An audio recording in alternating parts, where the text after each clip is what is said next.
Welcome to part 1 of a 2-part series entitled Her Excellency Eva Perón, Evita, beloved leader of a nation. Será difícil de comprender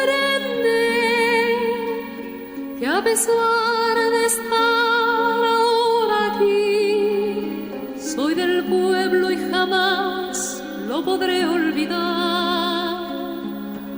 Debéis creerme, mis lujos son solamente un disfraz, un juego burgués, nada más. Las reglas del ceremonial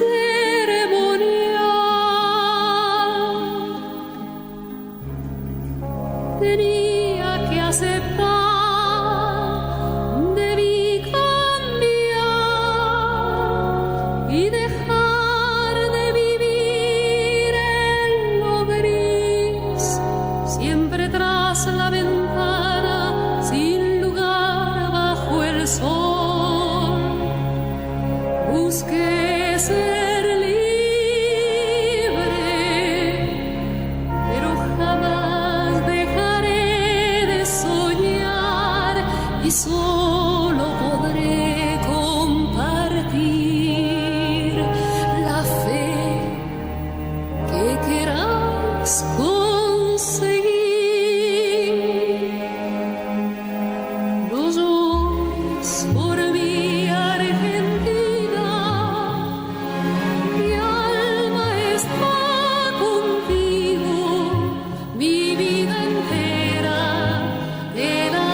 Her Excellency Eva Perón, the beloved 25th First Lady of Argentina, is the subject of numerous articles, books, plays and films.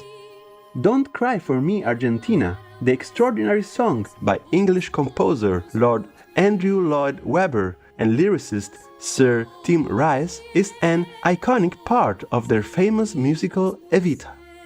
Based on the life of Her Excellency Eva Perón, the play has touched millions of people who have cried, laughed and dreamed with the treasured First Lady who used her position to stand up for the less fortunate.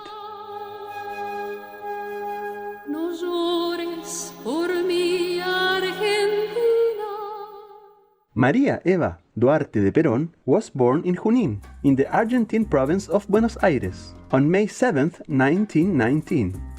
At the time, Argentina was experiencing periods of political and economic turmoil, resulting in social inequality and poverty. The respected Argentinian philosopher Oscar Terán, in the book History of the Ideas in Argentina, noted that circa 1914, the political horizon started to change not only in Argentina, but around the globe. In a general way, liberalism worldwide was in crisis. In Argentina, in particular, the political class that traditionally ruled the state was shaking, and other groups started to reclaim more representation and a different political style. María Eva Duarte's parents, Juana Ibarcuren and Juan Duarte, were of French and Spaniard Basque descendants. Juan Duarte was a rich estanciero, a rancher.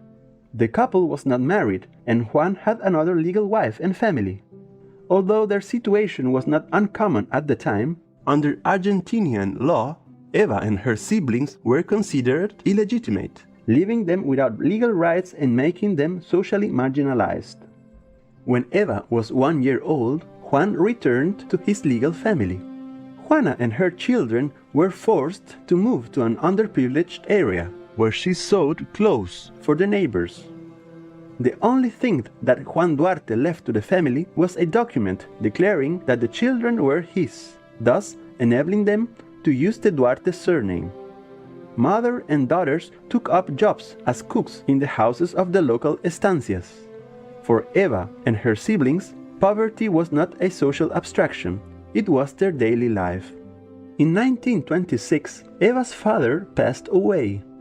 The whole family traveled to attend the wake, but the legitimate family forbade them from entering. The family was left completely unprotected and had to leave the estancia where they lived. These circumstances deeply marked Eva Duarte.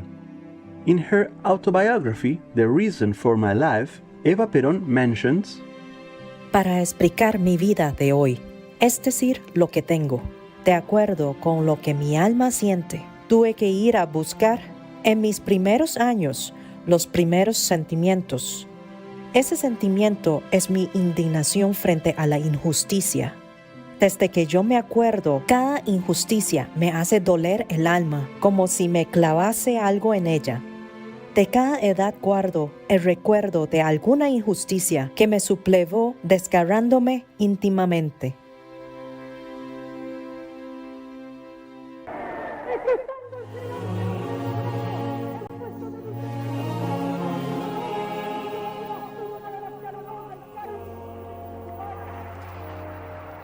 No llores por mí, Argentina, mi alma está contigo.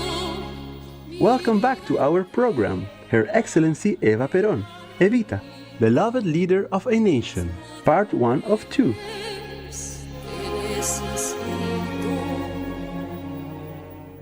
While living in the village of Los Toldos, young Eva already showed a knack for dramatic declamation and also enjoyed juggling.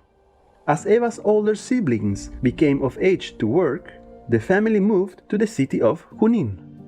With the help of the siblings' income, they were able to move into a bigger house, which they later transformed into a boarding house.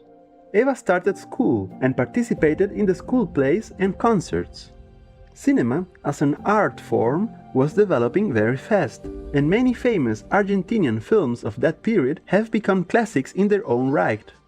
It became one of Eva's favorite pastimes, and she started to dream of becoming a famous actress.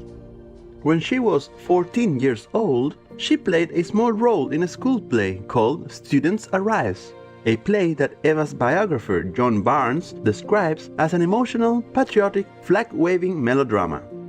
Even though the family's unfavorable economic situation left little space for dreams, after that play, Eva was determined to pursue her goal of becoming an actress.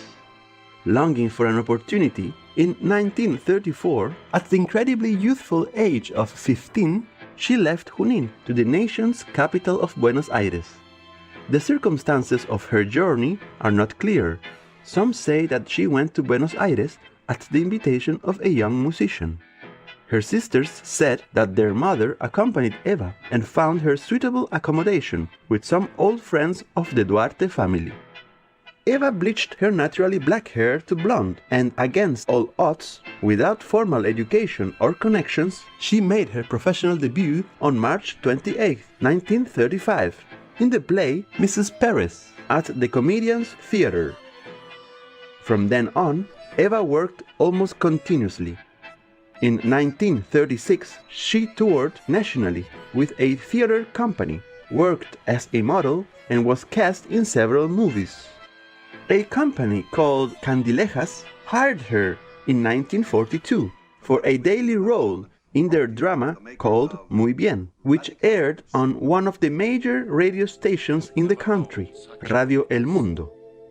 She then signed a 5-year contract with Radio Belgrano, another important station, which assured her a role in a popular historical drama called Great Women of History.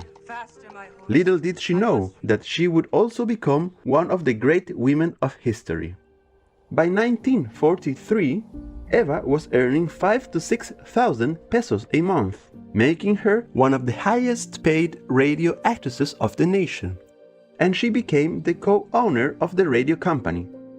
At the same time, she began a short-lived film career, even appearing in a film with the celebrated Argentinian actress Libertad Lamarque.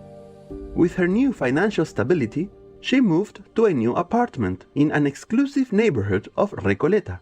That same year, she founded Argentina's Radio Sindicate.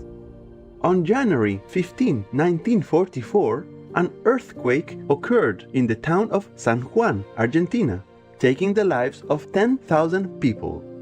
The Labor Secretary of Argentina, Juan Domingo Perón, a rising star in Argentina's complex political landscape, established a fund to raise money for the victims. He planned an artist festival and invited radio and film actors to participate. After a week of feverish organization, the artists gathered at the famous Luna Park Stadium of Buenos Aires. It is said that Eva and Juan Domingo met at that event. From that day on, they never separated again. Juan Domingo was 48, Eva 24. Eva later recalled that day as a marvelous day. Neither she nor Colonel Juan Domingo Perón had preconceived ideas on how a political career should be conducted. Both were full of dreams and willing to learn. In May of that same year, Colonel Perón invited the broadcast performers to organize themselves into a union. Eva Duarte was elected its president. She immediately started a daily radio program called Hacia un futuro mejor, meaning towards a better future. In the program, the accomplishments of Juan Domingo Perón were dramatized in soap opera form, and Juan Domingo's speeches were often played during the program. With her experience in radio broadcasting, Eva was very convincing. She spoke in ordinary language, but she spoke with fervent conviction. She believed in Juan Domingo Perón, and her listeners began to believe in him also. Eva and Juan Domingo Perón were a perfect match.